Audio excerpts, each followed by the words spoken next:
very easily could have gone in the wrong direction for the Milwaukee Brewers. This next man up mentality that somehow they've adopted. Guys have come in, maybe guys who weren't even counted on this year, like Chad Patrick, and delivered. We'll talk about that. The Brewers climb over the 500 mark. Get to all that next, coming up on this edition of Locked On Brewers.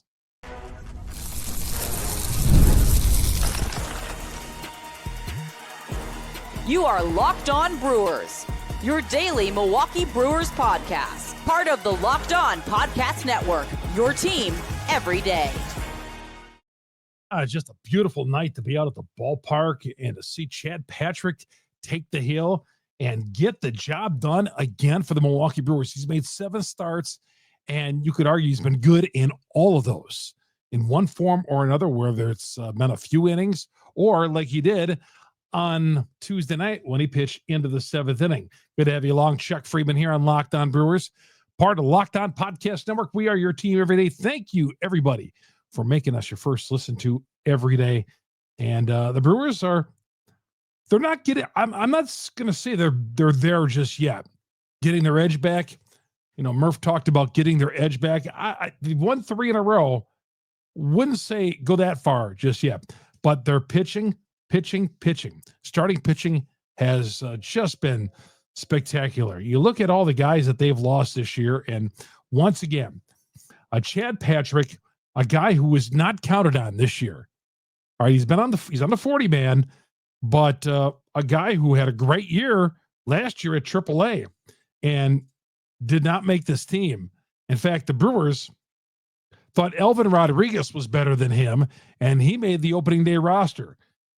They felt so little of Chad Patrick and didn't think he could do the job on opening day that they felt Elvin Rodriguez could get the job done. And we know how his 2 starts went. They were terrible. Should have never started on opening day. Meanwhile, Chad Patrick was great. Called up and has delivered 7 important starts he has made so far. And on Tuesday night, he pitched into the 7th inning. Longest start, was out there doing great. And then he gave him a 3-run home run, probably kept him in a little longer than they should. 91 pitches, gave him a 3-run home run. Fortunately, the Brewers had a 4-0 lead at that point, and they settled in. The bullpen came in, and that was that, including Yuribe, Mears, and McGill to shut the door and keep it a 4-3 game and 4-3 final. So the Brewers coasted home. I wouldn't say coasted home, but they got to their 3rd win in a row, getting early support, 4-run first inning. And then, I mean, when the way this game started for the Brewers, I thought, all right, maybe they do got their edge back because they got 4 runs in the first inning. And then that was it right there. They leaned, as they have so many times, on their pitching staff. And this guy got it done again. But the next man up mentality, yeah, it's applied with Chad Patrick, Caleb Durbin, who did not make this team out of spring training. He's been the next man up at 3rd base. And they didn't feel Durbin was ready to play 3rd base. Vinny Capra, opening day starter. And we know how Oliver Dunn turned out. And Caleb Durbin, another guy, next man up. Isaac Collins continues to go out there and give them big at-bats. And he was not a guy who's been counted on. Jake Bowers, 2 hits on Tuesday night, including a 2-run home run in the 1st inning. Now, Bowers playing some outfield. In fact, the Brewers felt so little of Jake Bowers in the offseason, they weren't even going to re-sign him until they got him to a minor league deal. They weren't going to even re-sign Bowers, who had the big home run last year in the playoffs against the Mets.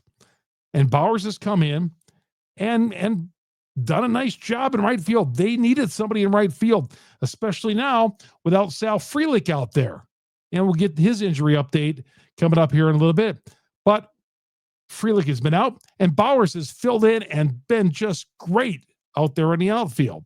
Hasn't had to make any defensive plays out there, but he's been terrific out there so far in the lineup.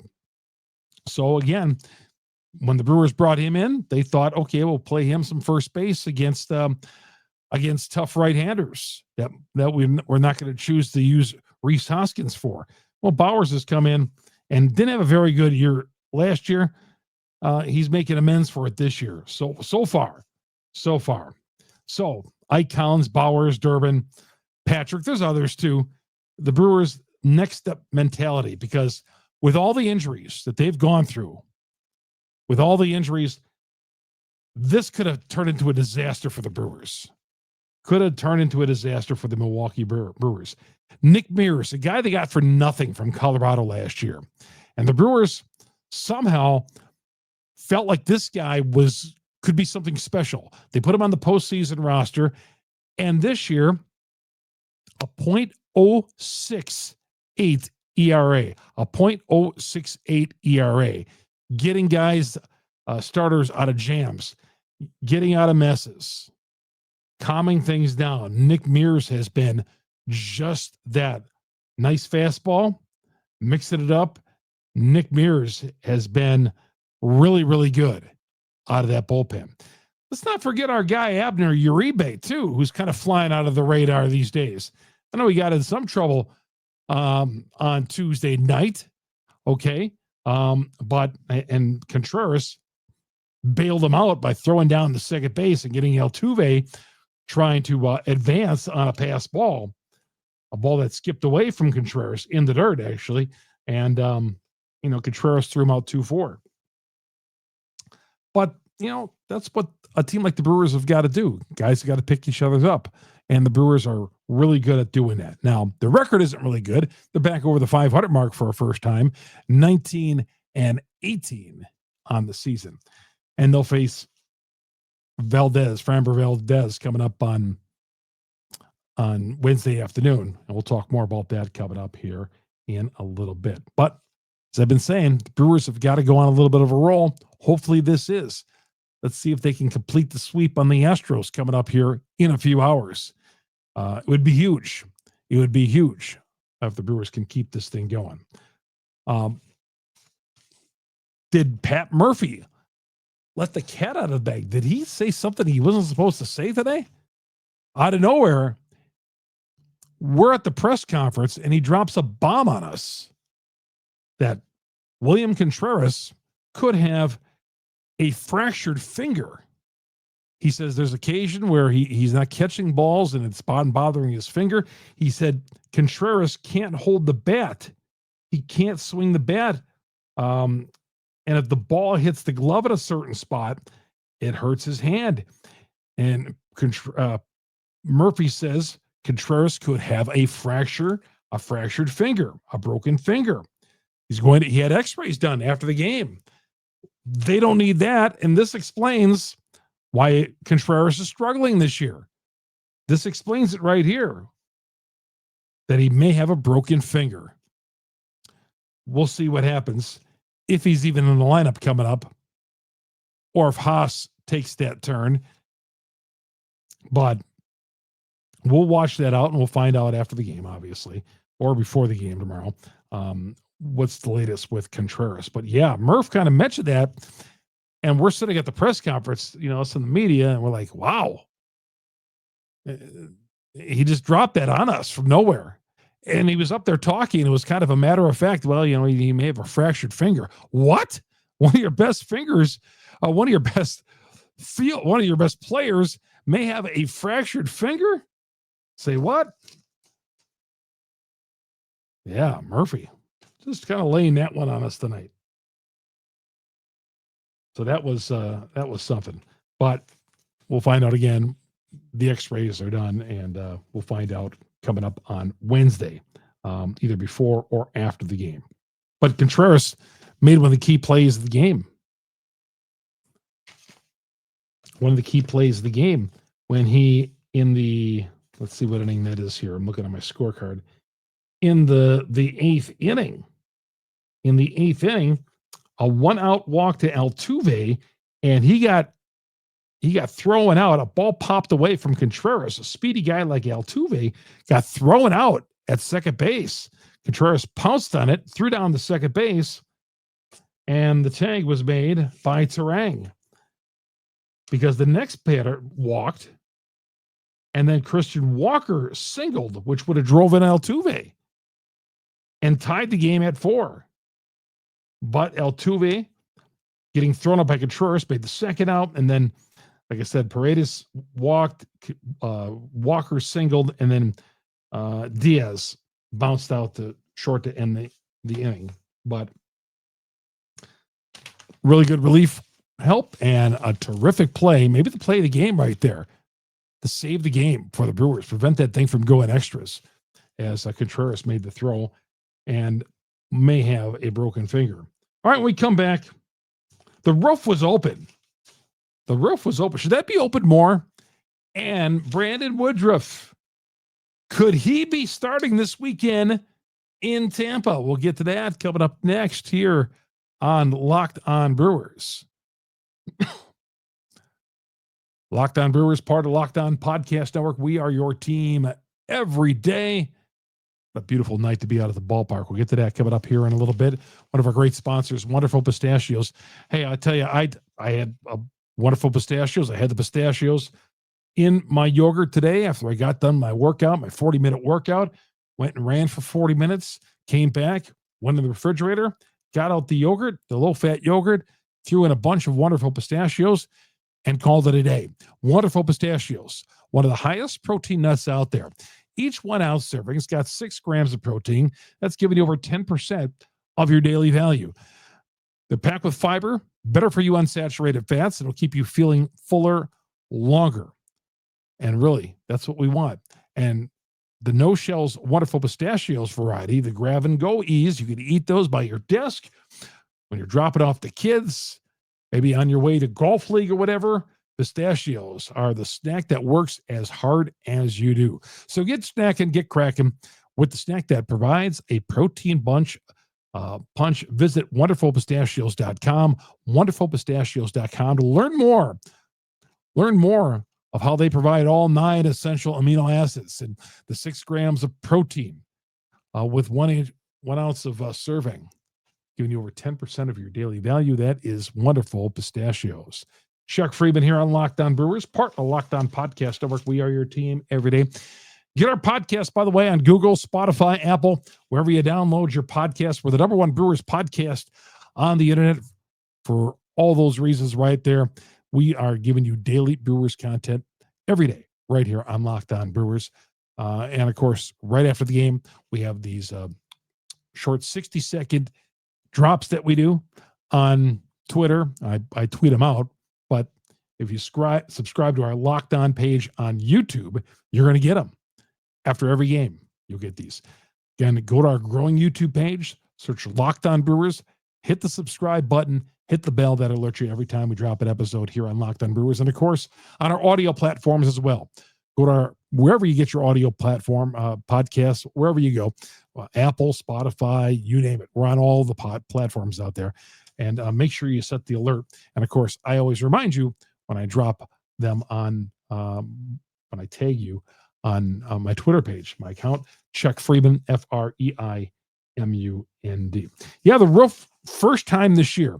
There's been times when the roof has not been open in April and May. Very few, not many night games in April and May, but it was just a wonderful night out at the ballpark. And I'm glad they had the roof open. In summer, you will argue out there that the roof needs to be open more often, even when it's a little bit sketchy as far as a little cool out there.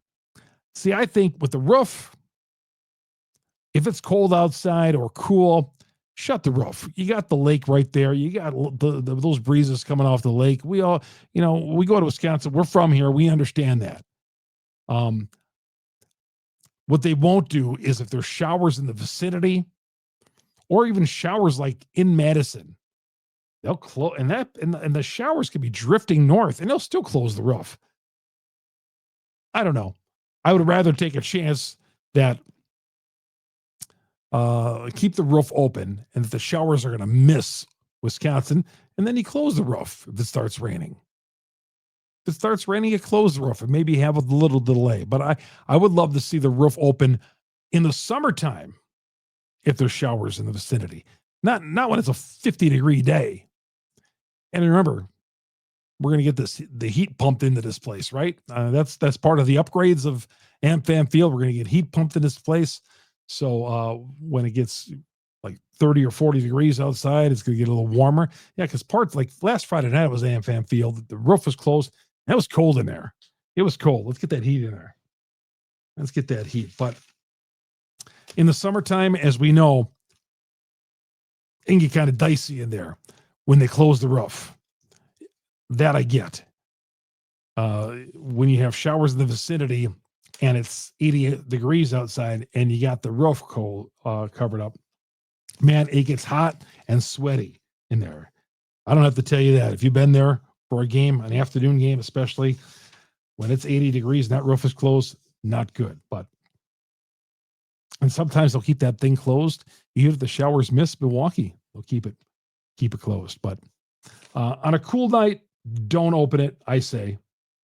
Some of you guys will argue against that, but it's number one thing is we got that roof. It's a beautiful, beautiful roof. And I know some of you guys were against, not some of you people who watch Locked On Brewers, but they had some opposition 30 years ago. Why do we need a roof? Why do we need a roof? They opened the roof up, and it was a beautiful night, and they made the right decision. Brandon Woodruff, the Brewers have a decision to make on him when he's going to pitch next, because it sounds like he's done all he could do with all his rehab starts. He could possibly make one more rehab start on Sunday, or will the Brewers call him up at Tampa and make a start on Sunday or perhaps Monday in Cleveland? They got a road trip coming up. Would they start him Sunday or Monday? 83 pitches he threw in Nashville. 94 mile an hour he topped out at. 6 strikeouts, 5 innings, a lot of soft contact for Brandon Woodruff. To me, it sounds like he's ready to go. I'd use him. Obviously, his health is number one, but if he says he can do it, let him pitch. Let him pitch. Definitely could use him.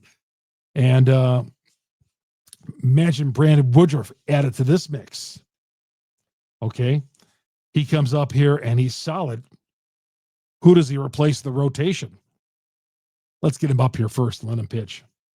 Let's let him pitch. But sounds like next week, Woodruff is going to be back on this roster.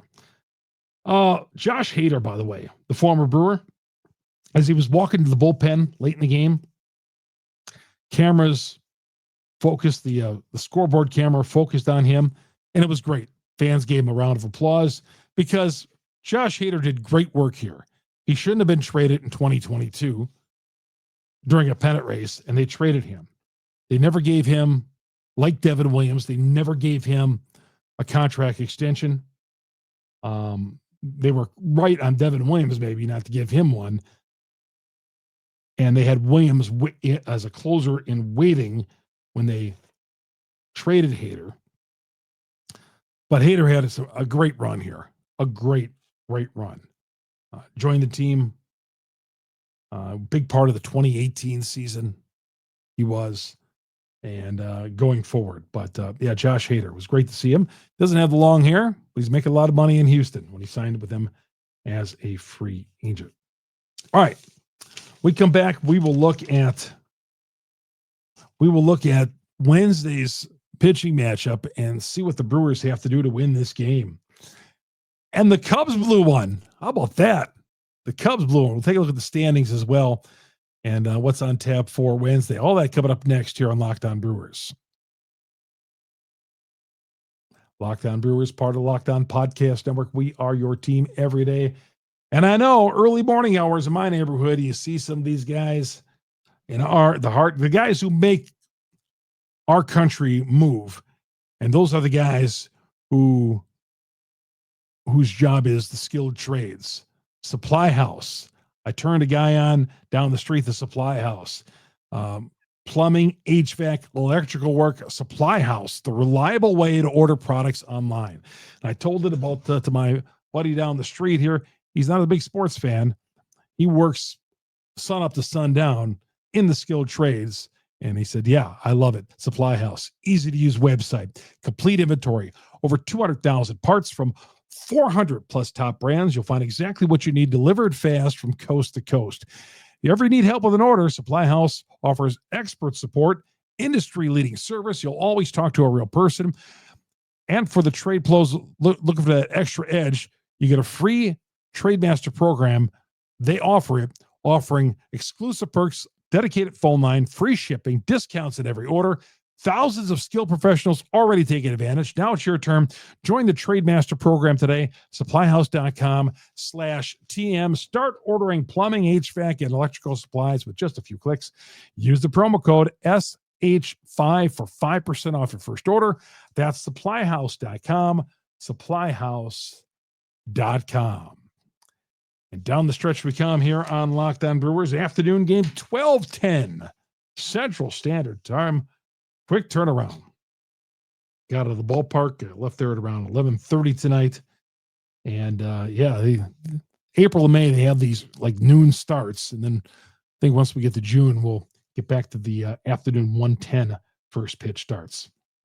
So this noon start that's coming, 12:10 start, the Brewers will start playing 3 games in back of the first place Cubs. This is where they were when they faced the Cubs last Friday to start that series. And Brewers got back to that mark after a win and a Cubs loss. The Cubs had rallied and they had tied things up against San Francisco, 5-5 of the ninth. And then San Francisco hit the Cubs with 9 runs in the 11th inning. You know how that works, Brewers fans. We always like to laugh at the Cubs when this happens. And a 9-run 11th inning for the Giants and a 14-5 win over the Cubs. So the Cubs dropped to 22-15. The Brewers now 19-18, 3 out. St. Louis won. St. Louis got a win over Pittsburgh, and they beat Paul Skeens, who seemed to run out of gas there late in the game. And they stuck with them, Pittsburgh did. And the Cardinals now in the third place tie with Cincinnati. Both teams are 18-19 at 4 games out in the NL Central. So the pitching matchup coming up.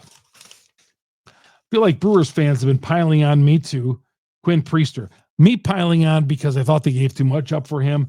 But Priester so far, yeah, he's 1-0, but he's got a 5.79 earned run average. And maybe this is the spot where Brandon Woodruff will take his spot in the rotation if Priester does not put up a good one on Wednesday. The strikeout and walk ratios have not been good. He was terrible last Friday night. They had a starter for him. Alexander started. And remember, he set the table for Priester, and then Priester just kept the line moving for the Cubs. Terrible last Friday night. He had 7 runs and put the Brewers in a hole. And that was it right there. So Priester has a chance to make amends in the windup in this homestand on Wednesday. Boy, that was fast. Friday just seems like it was just here when he made that lousy start against the Cubs. But Priester makes the start, and the Brewers will face, as I mentioned earlier, Valdez going for Houston. Now, he's a solid lefty. He was 15-7 last year with the Astros. He's off to a 1-4 start this year, 4.39 earned run average. Some of the games he's pitched this year, he's not gotten real offensive support. Valdez has not won a game since April 8th. But I'm looking at his game log, and he has not a lot of offensive support for Valdez. 5'11", 230 pounds, ground ball pitcher, good pitcher.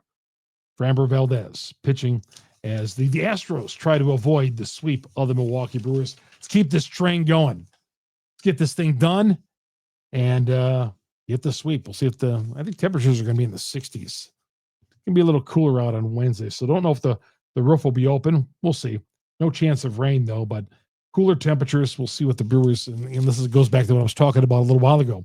If it's a little cooler out, would they keep the roof open? Sometimes they've had the roof open during batting practice, and then they'll close it for a game. All right.